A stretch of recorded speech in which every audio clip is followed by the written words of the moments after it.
কুয়াশার হাত থেকে আপনার মুকুলকে বাঁচাতে এখনই যা স্প্রে করতে হবে। Hello everyone, welcome back to Mangoman Bangladesh. Viewers, চারিদিকে কিন্তু একবারে কুয়াশার চাদরে ঢাকা। এখন কিন্তু সকাল 10টা বাজে, একদম কোনো রোদ নেই এবং পুরো এলাকাটাই একদম হেভি। ওই দূরে দেখা যাচ্ছে যে যথেষ্ট রকমের কুয়াশাচ্ছন্ন হয়ে আছে। আমের ফলনের জন্যে এই কুয়াশা কিন্তু বেশ ক্ষতিকর এবং এই কুয়াশার কারণে বিভিন্ন প্রকারের সমস্যা হয়ে থাকে। যে আমাদের বাগানে প্রত্যেকটি গাছেই কিন্তু মুকুল আসা শুরু হয়ে গেছে এবং আপনাদের বেশ কিছুদিন থেকেই দেখাচ্ছি যে নতুন নতুন জাতগুলোতে আসতেছে। এটা যেমন NDM4 আসছে। এই যে এখানে আরেকটি যাতে পুরো গাছেই দেখেন মাশাল্লাহ বেশ বড়ই হয়ে গেছে মুকুল আর কি। আমাদের যে মুকুলগুলো কুয়াশার কারণে যে সমস্যাগুলো আমাদের হয়ে থাকে ওগুলো নিয়ে আজকে আলোচনা করব। আমরা কি স্প্রে করতে পারি খুব সহজেই যাতে আমাদের এই মুকুলগুলো প্রোটেক্ট করতে পারি, যাতে কোনো সমস্যা না হয় আর কি ফলনে। তো চলুন ভিউয়ার্স, আমরা প্রথমেই জেনে নেই যে আমাদের কুয়াশার কারণে কি কি সমস্যা হতে পারে।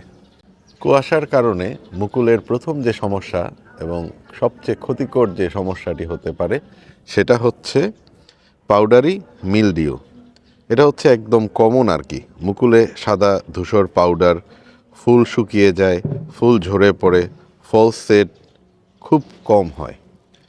তো এই পাউডারি মিলডিউর কারণে কিন্তু বেশ অনেকগুলো সমস্যাই হয়। আরেকটা বড় সমস্যা সেটা হচ্ছে অ্যানথ্রাকনোসের আক্রমণ। মুকুলের ডগা কালো বা বাদামি হয়ে যায়। তারপর হচ্ছে ফ্লাওয়ার ড্রপও হয়। কুয়াশার পরাগায়ন ব্যাহত হয়, বোরন ডিফিসিয়েন্সি বেড়ে যায়, সুস্থ মুকুল থাকলেও ফল ধরে না। এই হচ্ছে আমাদের মূল সমস্যা এবং এই সমস্যার কারণে আমাদের এন্ড অফ দ্য ডে ফলনগুলো খুবই ব্যাহত হয়। তো ভিউয়ার্স, আমরা যদি এখন থেকেই সতর্ক হই এবং মুকুলগুলোতে যদি সঠিকভাবে স্প্রে করি, সেই ক্ষেত্রে আমাদের যে উপকার হবে, মুকুল সাদাও ফ্রেশ থাকবে, ফুল ঝরা অনেক কমে, ফল সেট 2-3 গুণ পর্যন্ত আমরা বাড়াতে পারবো।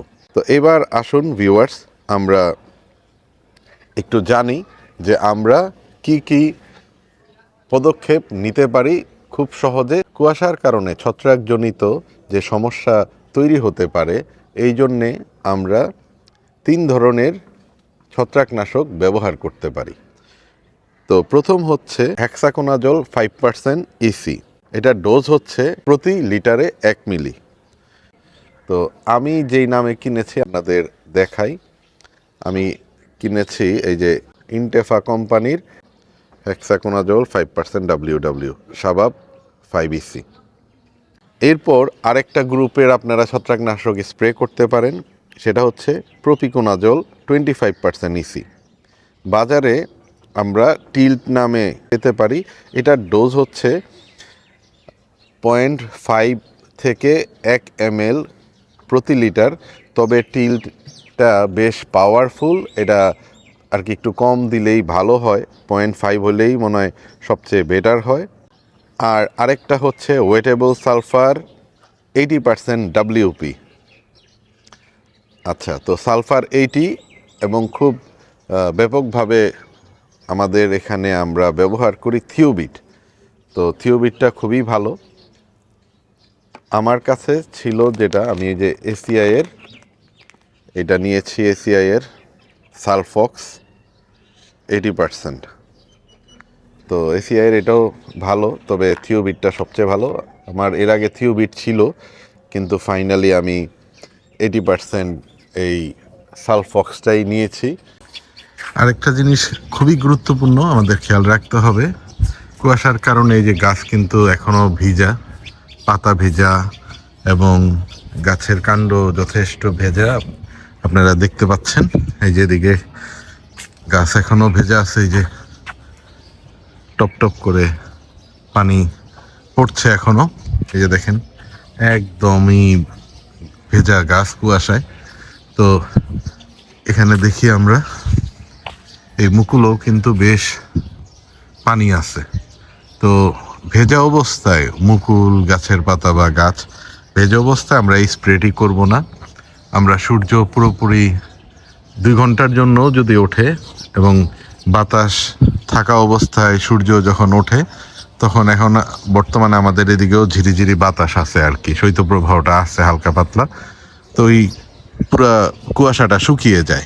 যখন শুকিয়ে যাবে, ডাল পাতা এবং মুকুল যখন একদমই ভেজা থাকবে না, তখনই আমরা এই স্প্রেটা অ্যাপ্লাই করব। এটা এখন আপনাদের যেভাবে করতে হবে সেটা হচ্ছে, আপনার প্রথমে আমরা সালফার আমি আমার বাগানে স্প্রে করেছি এবং একবার স্প্রের পরে এইটা 8 থেকে 10 দিন আপনাকে প্রোটেকশন দিবে। এই 8 থেকে 10 দিন পর আপনি এই সালফার আবার স্প্রে করতে পারবেন না। আপনার যেটা করতে হবে, এটা একটু চেঞ্জ করে প্রপিকোনাজল অথবা হেক্সাকোনাজল যেটা আপনার কাছে আছে অথবা আপনি সহজে সংগ্রহ করতে পারবেন, ওইটা আপনি সংগ্রহ করবেন।